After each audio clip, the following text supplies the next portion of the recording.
इतिहास के पन्नों में कई महान शासक हुए हैं, लेकिन आज हम बात करेंगे एक ऐसे मुस्लिम बादशाह की जिसने सिर्फ राज्य का विस्तार ही नहीं किया, बल्कि एक पूरी सभ्यता को नई दिशा दी।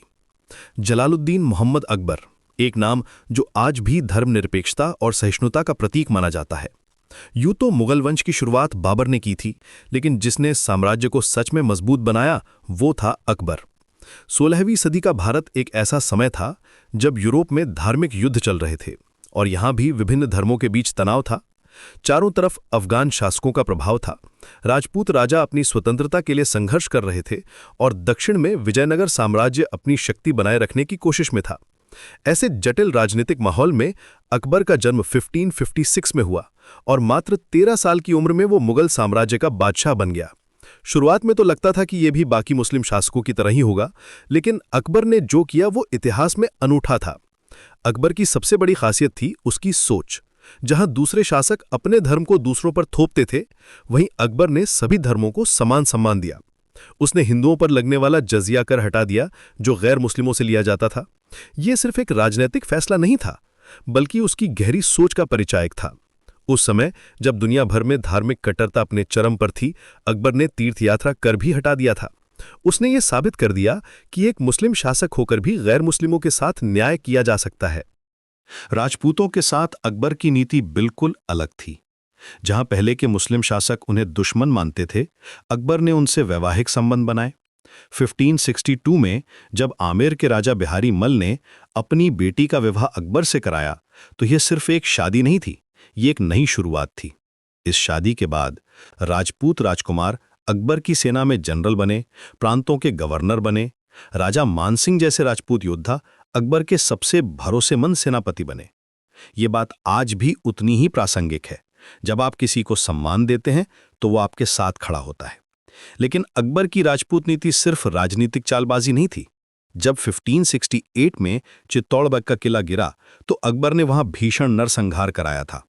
ये उसकी नीति का दूसरा पहलू था।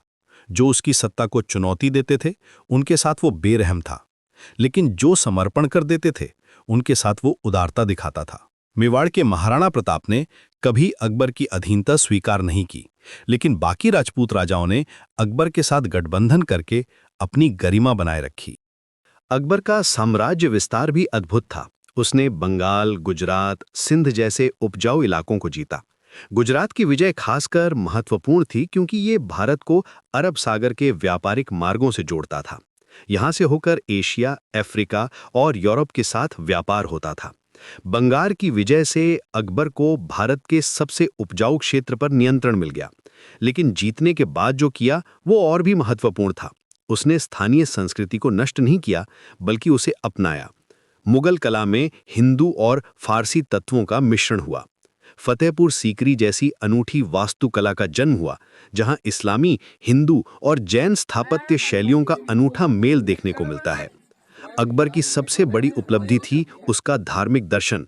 उसने इबादत खाना बनवाया, जहां हर गुरुवार को विभिन्न धर्मों के विद्वान आकर बहस करते थे। हिंदू पंडित, मुस्लिम उलेमा, ईसाई पादरी, पारसी दस्तूर, जैन मुनि सभी एक साथ बैठकर धर्म पर चर्चा करते थे।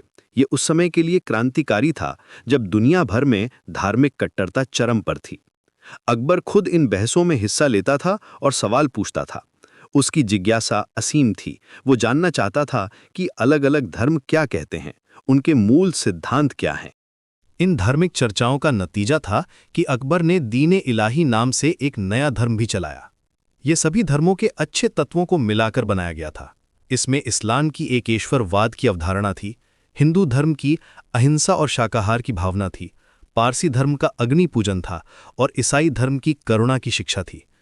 हालांकि ये ज्यादा लोकप्रिय नहीं हुआ और अकबर की मृत्यु के बाद खत्म हो गया, लेकिन इससे अकबर की सोच का पता चलता है। वो मानता था कि सभी धर्म एक ही ईश्वर तक पहुंचने के अलग अलग रास्ते हैं। उसका मानना था कि धर्म का मकसद लोगों को बांटना नहीं, बल्कि जोड़ना होना चाहिए। अकबर का प्रशासनिक सुधार भी कमाल का था। उसने मनसबदारी प्रथा शुरू की, जहां योग्यता के आधार पर पद मिलते थे, धर्म के आधार पर नहीं। हर मनसबदार को एक रैंक दी जाती थी, जैसे 5,000, 10,000। इस रैंक के हिसाब से उन्हें सैनिक रखने होते थे और तनख्वाह मिलती थी। ये व्यवस्था इतनी कारगर थी कि बाद के मुगल बादशाहों ने भी इसे जारी रखा। राजा टोडरमल जैसे हिंदू अधिकारी उसके दरबार में महत्वपूर्ण पद पर थे। टोडरमल ने भूमि सुधार किया, कर व्यवस्था को व्यवस्थित बनाया।